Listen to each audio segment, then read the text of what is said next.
দেখুন, এসআইআর নিয়ে বারে বারে ডিএম সাহেব আমাদের ডাকেন, কিন্তু আমরা যেহেতু প্র্যাকটিক্যালি ল্যান্ড মানে গ্রাসরুটে কাজটা করি, অনেক সমস্যা নিয়ে আমরা এখানে আসি। দুর্ভাগ্য যে এখানে এসে শুধু আমাদের বলাই হয়, সদুত্তর আমরা পাই না। আমরা কিছু বললেই সেটা ইসিআই দেখানো হয়। আজকে যেমন একটা স্পেসিফিক প্রশ্ন ছিল আমার, যে আমাদের যাদের আমরা হিয়ারিং এ যাচ্ছি যে কোনো কারণে, সেই হিয়ারিং এ আমার সেই ডকুমেন্টস আমি সাবমিট করছি, সেটা অ্যাকসেপ্ট হচ্ছে কি হচ্ছে না, এটা যদি আমি জানতে না পারি, তাহলে আমার সেকেন্ড অপশন কি থাকবে? কারণ 14ই ফেব্রুয়ারি ভোটার লিস্ট বেরিয়ে যাবে, তাহলে আমার ফাইনাল ভোটার লিস্ট বেরোবে, তখন জানতে পারবো যে আমি এখানে অ্যাকসেপ্ট হলাম কি হলাম না, এসআইআর নাম থাকলো কি থাকলো না। তাহলে তার আগে যদি আমি জানতে পারি যে আমার এই ডকুমেন্টস বা আমার এগুলো অ্যাকসেপ্ট হলো না, তাহলে আমার কিন্তু একটা অপশন থাকবে এসডি অফিস যাওয়ার, ডিএম অফিস যাওয়ার বা আরো উচ্চতরে যাওয়ার। আমরা যখন প্রশ্ন করলাম, ওনারা কিন্তু নিজেরাই বলছে যে আমাদের কাছে এটা পরিষ্কার না। তো এইরকম নানাবিধ আমরা মাইগ্রেন্ট লেবার নিয়ে বলেছি, যারা এখনো বাইরে আছে তাদের কেন আমরা অনলাইনে ইমিগ্রেশন ফর্ম ফিল আপের সুযোগ পেলাম, তাহলে অনলাইনে বা আমরা কেন তাদের হিয়ারিং এর সুযোগ, তাদেরকে ফিজিক্যালি আসতে হবে। এই যে ব্যাপারগুলো, 7 দিন নোটিশ যেখানে দেওয়ার কথা সেখানে অনেক কম সময় নোটিশ দেওয়া হচ্ছে, মানুষ হয়রান হচ্ছে। একটা ব্লক লেভেলে ভেন্যু করা হয়েছে, একটা ব্লক থেকে মানুষের পঞ্চায়েতগুলোর দূরত্ব অনেক, অনেক বয়স্ক মানুষ হয়রান হচ্ছে। এই সমস্ত ব্যাপারগুলো আমরা তুলে ধরেছি, কিন্তু ওনারা স্পেসিফিক ইনাদের কিছু করার নেই। সমস্ত ওনারা ইসিআই কে জানান বা ইসিআই নোট দিলাম, এর বাইরে আমরা সদুত্তর এখানে পাই না। আমাদের ডিএম সাহেবের সাথে মিটিং ছিল এবং নতুন অবজারভার, যিনি ডিভিশনাল অবজারভার অলোক তিওয়ারি সাহেব, আইএএস অফিসার, উনি ছিলেন।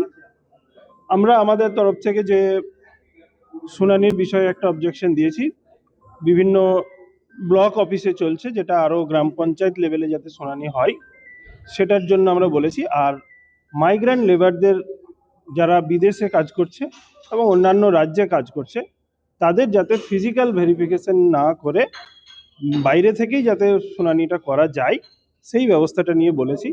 আর একটা বিষয় হচ্ছে লজিক্যাল ডিসক্রিপেন্সি যেটা এসছে, সেখানে যে আপলোড হচ্ছে, বিএলওরা আপলোড করছে, তাদেরকে আবার যাতে ফির শুনানির জন্য যেন না ডাকে বা তাদের নামটা যাতে থাকে ঠিকভাবে, সেটা আমরা জন্য বলেছি। ডিএম সাহেব আমাদেরকে আশ্বাস দিয়েছেন যে আমরা দেখছি, আমরা ইসিআইয়ের সঙ্গে আলোচনা করেছি এবং বললেন যে মাইগ্রেন্ট লেবারদের বিষয়ে একটা পজিটিভ ভাবার বিষয় আছে, সেটা আগামী দিন আবার মিটিং করে জানানো হবে। এই পর্যন্তই। না, নাম থাকার ব্যাপারে যেটা বললেন যে আনম্যাপড যাদের আছে, ভোটার লিস্টে নাম আছে কিন্তু আনম্যাপড আছে, তাদেরকে নোটিশ দিয়ে রাখা হচ্ছে। হ্যাঁ, সেটা বলেছেন।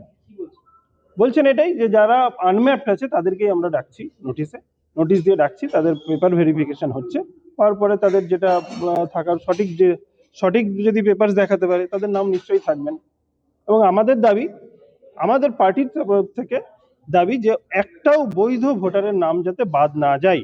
আমরা আবারও ডিএম সাহেবকে আমরা আমাদের দাবি জানিয়েছি পার্টির তরফ থেকে। আজকে সর্বদলীয় মিটিং ডেকেছিল আমাদের মালদা, মুর্শিদাবাদ, উত্তর দিনাজপুর, দক্ষিণ দিনাজপুরের যে ইসিআই যে অবজারভার, তিনি এসেছিলেন। মূলত এসআইআর এর যে হিয়ারিং চলছে, হিয়ারিং পর্বে অনেকগুলো সমস্যা দেখা দিচ্ছে। বিশেষ করে আমাদের মুর্শিদাবাদ জেলার মতো জেলায় মাইগ্রেন্ট লেবার যারা বাইরে আছে, যাদের পক্ষে ফিজিক্যালি হিয়ারিংয়ে থাকা সম্ভব না, কারণ 3 বছর 2 বছরের কন্ট্রাক্টে গেছে, তারা কাজ করবে, কাজ ছেড়ে দিয়ে আসবে কি করে? তাহলে তার একটা ওয়ে আউট বের করার জন্য।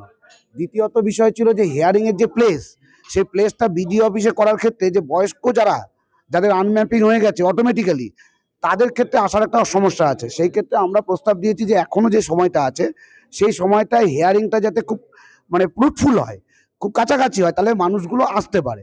3 নম্বর একটা বিষয় ছিল যে যাদের ড্রাফট রোলটে নাম আছে অথচ হিয়ারিংয়ে তাদের নোটিশ আসছে, সেই ক্ষেত্রে বললো যে যাদেরকে জেনারেশন ম্যাপিং করা গেছে তাদের ক্ষেত্রে কোনো সমস্যা নেই, যাদের জেনারেশন ম্যাপিং করা যায়নি তাদের ক্ষেত্রে আসছে।